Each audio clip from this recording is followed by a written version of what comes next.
Chào anh em, cắt móng tay thì chắc là một hoạt động mà ai cũng sẽ sử dụng nó 1 đến 2 tuần một lần. Đối với bản thân mình thì tuần nào cũng phải cắt móng tay, chứ để móng tay dài như thế này thì rất là khó chịu. Vậy hôm nay mình sẽ giới thiệu với anh em một sản phẩm liên quan tới vấn đề cắt móng tay. Vậy nó là cái gì? Anh em hãy cùng mình khám phá nhé. Đây là một sản phẩm cắt móng tay của hãng Influence. Chúng ta hãy cùng khám phá xem cái cắt móng tay này nó có gì đặc biệt so với cái cắt móng tay truyền thống hay không nha anh em. Sản phẩm của chúng ta bây giờ nó có một cái hỗ trợ một cổng cáp micro USB, một cái sách hướng dẫn. Ở đây sản phẩm của chúng ta, anh em thấy nó rất là đẹp. Nó có một cái máy cắt chính và 3 cái đầu cắt móng tay khác nhau, tương ứng với những cái ngón tay to nhỏ khác nhau. Vậy chúng ta hãy khám phá kỹ hơn về cái sản phẩm này. Ở đây mặt ngoài của sản phẩm máy cắt móng tay này mình gọi là máy cắt móng tay bằng điện, do nó sử dụng cổng micro USB để sạc cho cái thiết bị này.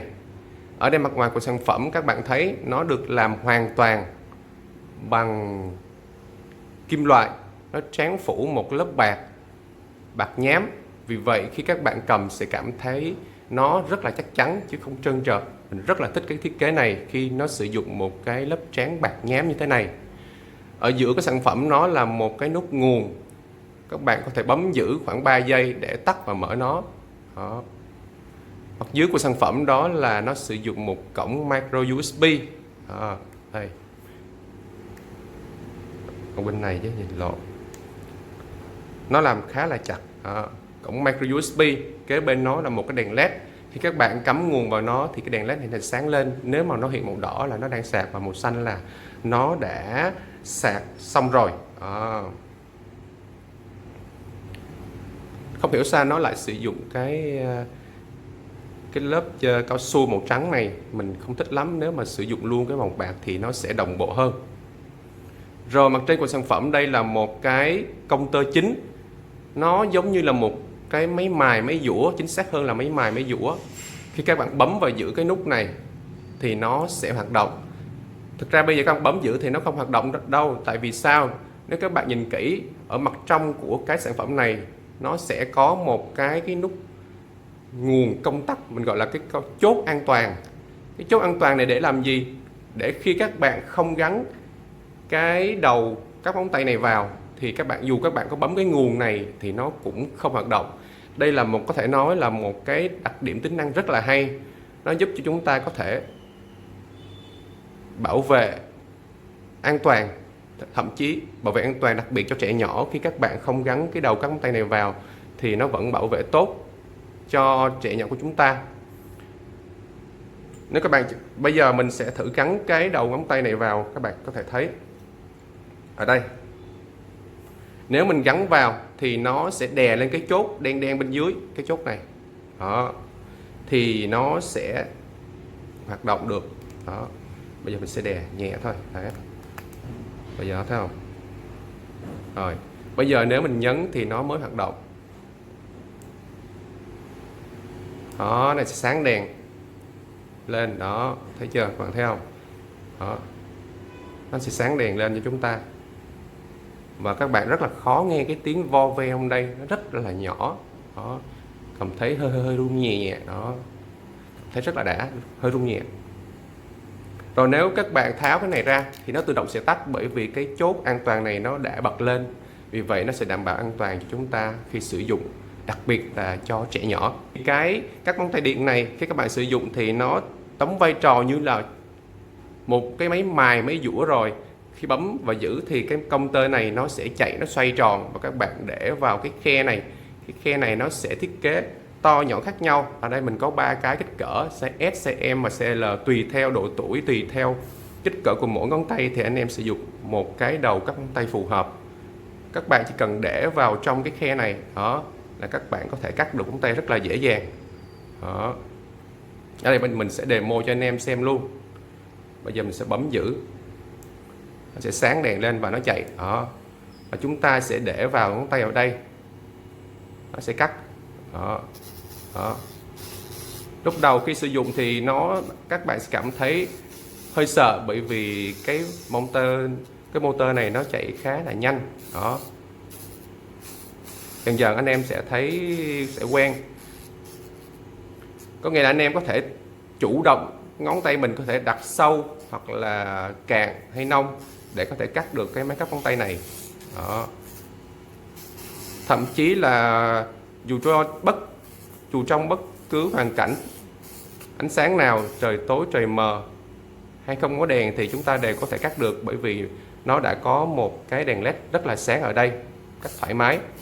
Thậm chí nó sẽ không ảnh hưởng đó, các bạn để sát các bạn móng tay này vào nó cũng không làm ảnh hưởng, bởi vì nó đã có lớp bảo vệ ở ngoài rồi.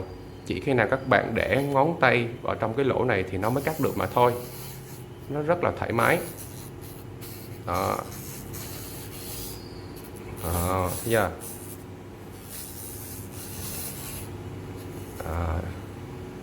Thì mình sẽ demo hết cho anh em xem nó cắt một ngón tay như thế nào nhé. Cắt một cái móng như thế nào. Đó.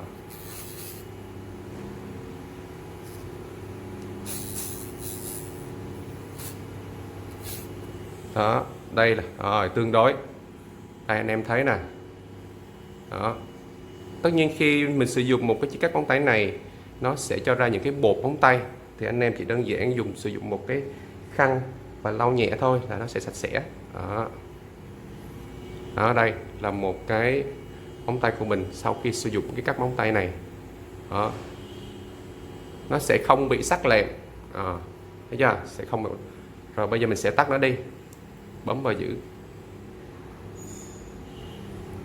Rồi bây giờ mình sẽ mở ra xem bên trong nó có những cái gì trong đây nha các bạn. Rồi. Đó, bên trong các bạn sẽ thấy nó đã có những cái bột móng tay sau khi cắt xong nó như thế này. Đó. Nó sẽ như thế này. Đó. Ở đây bên này cũng vậy. Đó, bây giờ anh em chỉ cần lau chùi đi thôi, đơn giản là sạch sẽ. Bên này cũng vậy, anh em có thể bỏ vào cái vòi rửa để rửa sạch nó. Cái chiếc máy này nó hỗ trợ chuẩn chống nước IPX5, chính vì vậy mà anh em có thể sử dụng cái vòi nước để có thể lau chùi rửa cho nó thoải mái mà không ảnh hưởng gì cả.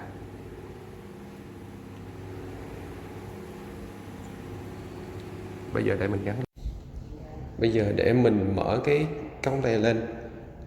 Nếu như chúng ta so sánh giữa chiếc cắt tay truyền thống và cái chiếc cắt tay bằng điện này, nó luôn có những cái ưu điểm và khuyết điểm riêng. Đối với chiếc cắt tay bằng truyền thống thì nó sẽ nhỏ gọn và giúp cắt sát móng tay hơn. Tuy nhiên nó sẽ đem lại là sẽ làm cho móng tay chúng ta trở nên sắc lẹm hơn.